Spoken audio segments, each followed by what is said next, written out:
আজ শেয়ার করব নলেন গুড়ের রসগোল্লা। ঘরে যদি সামান্য খেজুরের গুড় থেকে থাকে তাহলে এই ঝটপট এই মিষ্টি তৈরি করে শীতকালের স্বাদ কিন্তু পেয়ে যাবেন। এই মিষ্টি সাধারণত শীতকালেই পাওয়া যায়। ওই যে বললাম, ঘরে যদি গুড় থেকে থাকে তাহলে ঝটপট এই মিষ্টি তৈরি করে শীতকালের স্বাদ পেয়ে যাবেন। তো চলুন তাহলে আজকের এই রেসিপিটি শুরু করি। তার আগে হ্যালো এভরিওয়ান, কেমন আছেন আপনারা সবাই? আশা করছি সবাই ভালো আছেন, সুস্থ আছেন। চলে আসলাম আরেকটি নতুন রেসিপি নিয়ে আপনাদের কাছে। আজ আপনাদের সঙ্গে আমি শেয়ার করব নলেন গুড়ের রসগোল্লা, যা শীতকালে সবার প্রিয়। চলুন তাহলে আজকে শুরু করি। তো প্রথমে একটি কড়াই বসিয়ে দিয়েছি, আর তার মধ্যে আমি নিয়ে নেব হচ্ছে 1 লিটার দুধ। তো 1 লিটার দুধ নিয়ে এবার এই দুধটাকে আমি খুব ভালোভাবে জাল করে ফুটিয়ে নেব। তো দুধটা কিন্তু ফুটে এসছে। এবার একটু নাড়াচাড়া করে এর মধ্যে আমি দিয়ে দেব ছানার পাউডার 1 চামচ। আজকে আমি এই ছানার পাউডার দিয়ে ছানাটা করছি। আপনারা চাইলে কিন্তু লেবু বা ভিনিগার দিয়েও করতে পারেন। তো গ্যাসের ফ্লেম কিন্তু আমি অফ করে দিয়েছি। এবার এই হাতাটা দিয়ে আমি কন্টিনিউ নাড়াচাড়া করতে থাকবো। এইভাবে নাড়াচাড়া করতে করতে করতে কিন্তু দুধটা ফেটে আসবে। তো দেখুন, দুধটা কিন্তু ফেটে আসছে। তো খুব সহজেই কিন্তু দুধটা ফেটে আসলো এই পাউডার দিয়ে। তো এইভাবে নাড়াচাড়া করে, তো বেশিক্ষণ নাড়াচাড়া করব না। তো বেশিক্ষণ নাড়াচাড়া মানে জলটার মধ্যে বেশিক্ষণ রাখা যাবে না, তাহলে ছানাটা শক্ত হয়ে আসবে। তাই এবার একটা ছাঁকনির মধ্যে ছেঁকে নেব। এই যে দেখুন, আমি ছেঁকে নিলাম।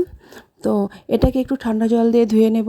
তো ঠান্ডা জল দিয়ে না ধুলেও হতো, কারণ এটা যেহেতু ছানা দিয়ে আমি পাউডার দিয়ে করছি, লেবু বা ভিনিগার দিয়ে করলে ধুয়ে নিতে হয়। তবুও আমি একটু ধুয়ে নিলাম। এবার একটা চামচ দিয়ে হালকা প্রেস করে করে আমি জলটা বের করে নেব। খেয়াল রাখবেন, খুব জোরে কিন্তু প্রেস করা যাবে না, হালকা প্রেস করতে হবে। ছানা যদি শক্ত হয়ে যায় তখন কিন্তু মিষ্টিটা ভালো হবে না খেতে, মানে শক্ত হয়ে যাবে মিষ্টিটা।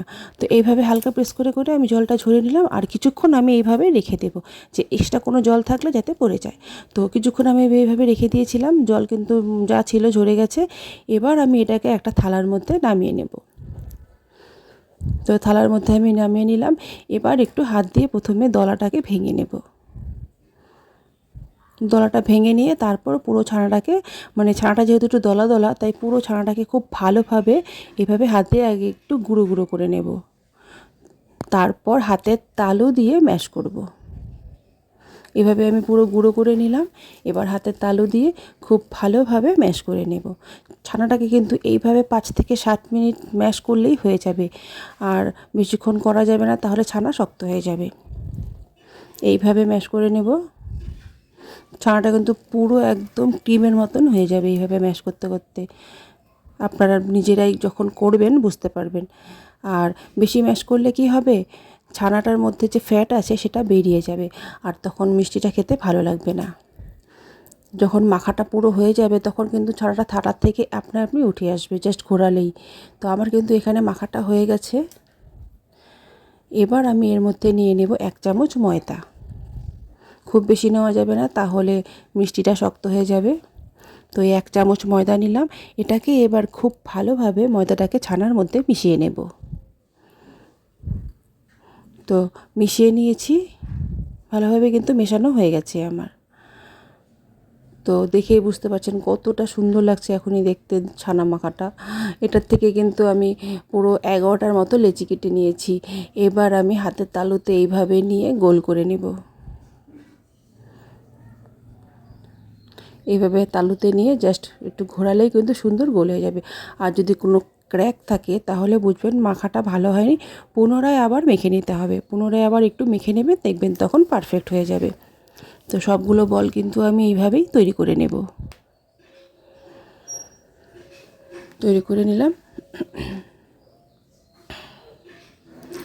তো এবার আমি একটা কড়াই বসিয়ে দিয়েছি গ্যাসে, আর তার মধ্যে দিয়ে দেব 5 কাপ জল। তো 5 কাপ জল দিচ্ছি কারণ শিরাটা কিন্তু পাতলা করতে হবে, আর একটু বেশি শিরারই প্রয়োজন হয়। আর দিয়ে দেব হচ্ছে 1 কাপ চিনি, আর দেব হচ্ছে 1/2 কাপ নলের গুড়। আমি এখানে লিকুইড গুড়টা দিচ্ছি, আপনারা চাইলে কিন্তু পাটালি গুড় যেটা হয় সেটাও গুঁড়ো করে দিতে পারেন। এবার এইভাবে চিনিটাকে পুরো গলিয়ে নেব, আর গুড়টাকে জলের মধ্যে মিশিয়ে নেব। এইভাবে ফুটে আসা পর্যন্ত ওয়েট করব। এভাবে নাড়তে থাকবো। তো শিরাটা কিন্তু এখনই ফুটে বসবে নাড়তে নাড়তে। তো ফুটে আসছে শিরাটা। এবার এই মিডিল পয়েন্টে আমি একটা করে বল ছেড়ে দেবো। খেয়াল রাখবেন এই মিডিল পয়েন্টে কিন্তু বলগুলো ছাড়তে লাগবে। তো ছেড়ে দিচ্ছি এইভাবে, প্রত্যেকটা বল এইভাবে ছেড়ে দেব। তো দিয়েছি। এবার এটাকে আমি 10 মিনিটের জন্য কুক হতে দেব। মিনিট 5 পর ঢাকনাটা সরিয়ে একটু এটাকে নাড়াচাড়া করে দেব, যাতে 4-5টা একটু হাতা বা কিছু দিয়ে নাড়বো না, জাস্ট একটু কড়াইটা ধরে আমি নাড়িয়ে দেব, মিষ্টিটা যাতে চারপাশে সমানভাবে কুক হয়। এভাবে একটু নাড়িয়ে দিয়ে আবার 5 মিনিটের জন্য ঢেকে দেব।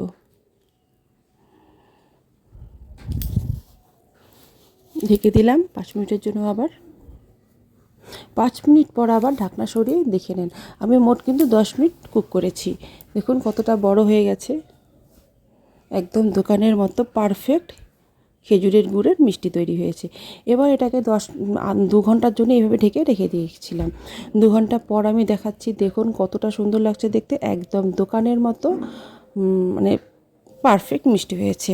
আর খেতেও কিন্তু হয়েছে দারুণ সফট, রসে পুরো রস ঢুকে গেছে মিষ্টির মধ্যে। দেখুন কতটা সফট হয়েছে, হাত দিয়ে কিন্তু আমি প্রেস করছি, দেখুন বুঝতেই পারছেন পন্সের মতনই কিন্তু হয়েছে, রসে একদম পুরো ভিতরে ঢুকে গেছে। আমি আপনাদেরকে একটা মিষ্টি কেটে দেখাচ্ছি কতটা সফট হয়েছে। দেখুন জাস্ট প্রেস করার সঙ্গে সঙ্গে কিন্তু কেটে গেল, কতটা সফট হয়েছে। আর মুখে দিলেই মিলিয়ে যাবে, রস কিন্তু ভেতরে পুরো ঢুকে গেছে। তো ভিডিওটি ভালো লাগলে অবশ্যই লাইক করবেন, কমেন্ট করে জানাবেন। দেখা হবে আবার নতুন কোনো ভিডিওতে।